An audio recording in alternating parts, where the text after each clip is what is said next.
साल था 2014। पीएम पद के लिए नरेंद्र मोदी चुनाव लड़ रहे थे।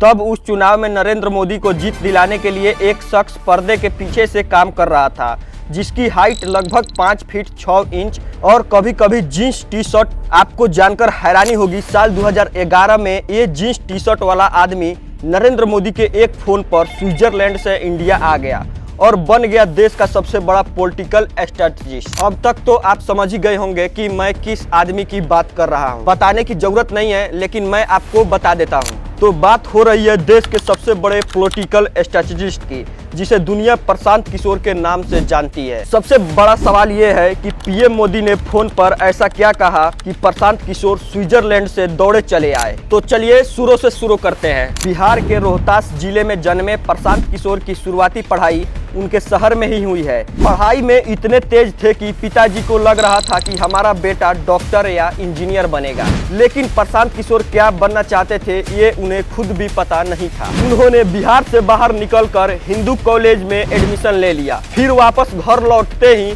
2 साल का ब्रेक लिया। ये बात उनसे पिछले बार इंटरव्यू में पूछा भी गया था कि आप ब्रेक में क्या करते थे। जवाब में आया कि वही जो इस उम्र के युवा नहीं करते हैं। हालांकि हिंदू कॉलेज से ग्रेजुएट होने के बाद उन्होंने पीजी पब्लिक हेल्थ से किया। इसमें भी बीच में 1 साल का ब्रेक लिया, यानी कि ग्रेजुएशन और पीजी के बीच 3 साल का ब्रेक। पढ़ाई के बीच इतना ब्रेक देखकर उनके माता पिता ने यही सोचा कि शायद ये लड़का अपना करियर बर्बाद करने पे लगा हुआ है, लेकिन हुआ इसके उल्टा। पढ़कर निकलते ही उन्होंने यूनाइटेड स्टेट हेल्थ में अच्छी जॉब मिल गई। पहली पोस्टिंग हैदराबाद में हुई, जहां उन्होंने खूब काम किया और ऐसा काम किया कि यूनाइटेड स्टेट में उनकी गिनती काबिल लोगों में होने लगी। उसके बाद हेल्थ डिपार्टमेंट में उनका प्रमोशन भी हुआ। इसके लिए उन्हें स्विट्जरलैंड के राजधानी जेनेवा जाना पड़ा। उनकी जिंदगी अच्छी चल रही थी, सैलरी भी अच्छी थी, फ्यूचर भी ब्राइट था, लेकिन किस्मत को कुछ और ही मंजूर था। साल था 2011। जेनेवा में काम करने के दौरान ही एक सर्वे किया जो 4 राज्यों में कुपोषण से रिलेटिव था, जिसमें गुजरात, हरियाणा, कर्नाटक और महाराष्ट्र जैसे राज्य शामिल थे। सर्वे के बाद रिपोर्ट बनाई गई जिसका नाम रखा गया था malnutrition in high growth state in India. इस रिपोर्ट में गुजरात को सबसे नीचे रखा गया था। नीचे इसलिए रखा गया था क्योंकि गुजरात की स्थिति बहुत ज्यादा खराब थी, लेकिन गुजरात के उस टाइम के सीएम नरेंद्र मोदी को ये बात रास नहीं आई। उसके बाद गुजरात के सीएम ऑफिस से पीके को फोन आया। फोन पे कोई और नहीं बल्कि खुद सीएम मोदी होते हैं। कुछ समय बातचीत के बाद फोन कट जाता है। फोन पर सीएम मोदी कहते हैं, आप वहां की नौकरी छोड़कर यहां आ जाइए और हमारे साथ मिलकर काम कीजिए। शिकायत क्यों करते हैं? ये ऑफर बड़ा तो था, लेकिन मिडिल क्लास फैमिली के लड़कों के लिए रिस्क भी बड़ा था।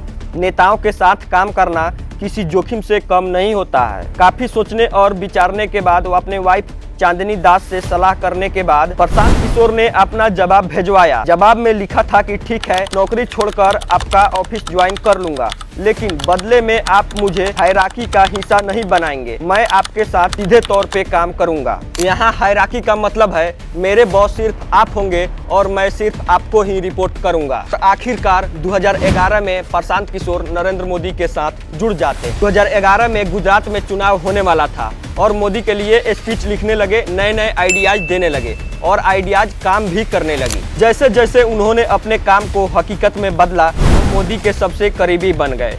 लेकिन अभी तक पीके को कोई नहीं जानता था, मीडिया भाव तक नहीं देती थी। साल था 2014। देश में लोकसभा चुनाव का बिगुल बज चुका था। उस वक्त बीजेपी बैटिंग कर रही थी और कांग्रेस के बॉलर फुल टॉस फेंके जा रहे थे। फिर क्या, बीजेपी के बैटर हर बॉल बाउंड्री के बाहर भेजे जा रहे थे। उसके बाद बीजेपी ने 282 रनों का आंकड़ा पार कर लिया था, वहीं कांग्रेस 44 रनों में अटका था। उस वक्त बीजेपी के प्रेसिंग रूम में बैठकर एक लड़का ताली बजा रहा था। वो लड़का कोई और नहीं बल्कि बीजेपी टीम का प्रशांत किशोर था। यहीं से प्रशांत किशोर को रणनीतिकार और पॉपुलैरिटी मिली और पीएम के लिए एक किताब भी लिखते हैं, जिसमें लिखा था पीके की 2014 चुनाव में सबसे बड़ी योगदान है। इसके बाद प्रशांत किशोर दर्जनों राज्यों के मुख्यमंत्रियों के लिए काम भी किया।